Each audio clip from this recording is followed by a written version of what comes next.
संसाधन एवं विकास में हमारा अगला टॉपिक है 10th क्लास का भू संसाधन। देखिए, हम भूमि पर सारी क्रियाएं करते हैं। यह एक प्राकृतिक संसाधन है। सभी प्रकार के आर्थिक क्रियाकलाप भूमि से प्रत्यक्ष और अप्रत्यक्ष तौर पर जुड़े हुए हैं। जहां तक भारत के भू संसाधन का सवाल है, इस पर नदियां, समुद्र, द्वीप, मैदान, पठार, ये सब चीजें मौजूद हैं। भारत के कुल क्षेत्रफल का यदि हम देखें तो 43% भाग मैदान है।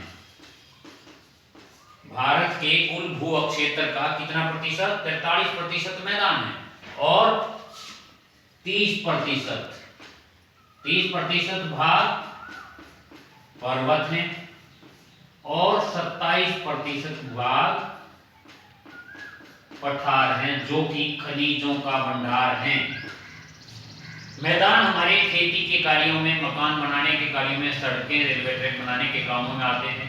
पर्वत पर्यटन का प्रमुख केंद्र होते हैं। विभिन्न प्रकार की वनस्पतियां पाई जाती हैं। पठार खनिजों का भंडार है। बहुत ज्यादा मात्रा में खनिज पठारों में संग्रहित होते हैं। जब भारत में हम इस टोटल भूभाग के उपयोग की बात करते हैं तो सबसे पहले आता है भूमि उपयोग। भूमि उपयोग। अब हम इस भूमि का किन किन आधार पर उपयोग करते हैं? हम इस पर खेती करते हैं, इस पर विभिन्न प्रकार के उद्योग लगाते हैं, आवासीय स्थल बनाते हैं, होटल बनाते हैं, तालाब बनाते हैं, नदियां इस पर हैं, सागर इस पर है, द्वीप इस पर है, पर्वत, पठार, सब कुछ इस पर है।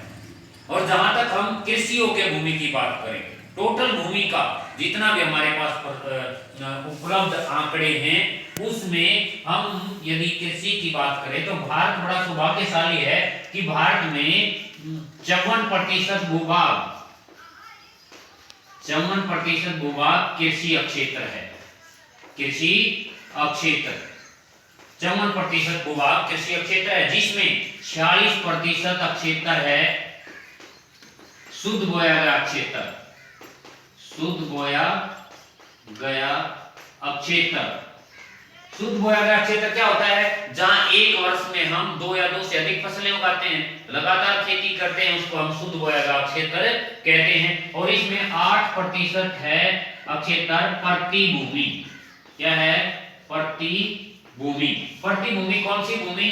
वह भूमि जिसमें हम एक बार खेती करके उसको 2-3 साल के लिए खाली छोड़ देते हैं ताकि वो अपनी उर्वर शक्ति को दोबारा प्राप्त कर सके। इस तरह 40% शुद्ध बोया गया क्षेत्र और 8% प्रति भूमि। इस शुद्ध बोए गए क्षेत्र में भी अलग अलग राज्यों में वितरण अलग अलग है। हरियाणा और पंजाब जहां अपनी भूमि का 80% से ज्यादा क्षेत्र शुद्ध बोए गए क्षेत्र में यूज करते हैं, जबकि अरुणाचल प्रदेश में यह आंकड़ा बहुत कम है।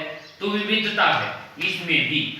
अब आता है भूमि क्षेत्र कि हम चरागाह के लिए भी छोड़ते हैं, पशुओं को चराने के लिए जगह भी छोड़ते हैं और उद्योगों के लिए भी छोड़ते हैं। अब आती है हमारे जो ये कृषि योग्य भूमि है, इसका वर्गीकरण। भारत में पाई जाने वाली मृदाओं का वर्गीकरण।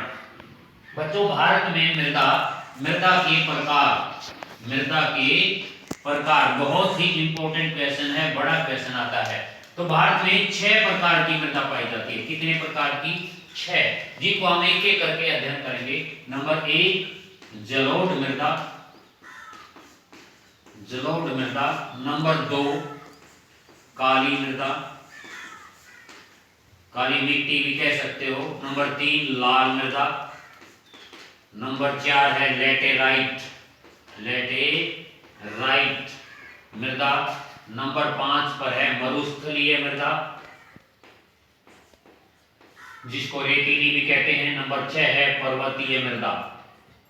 तो हम इस टॉपिक में ये 6 की 6 मृदाएं एक एक करके बारी बारी से इनका अध्ययन करेंगे।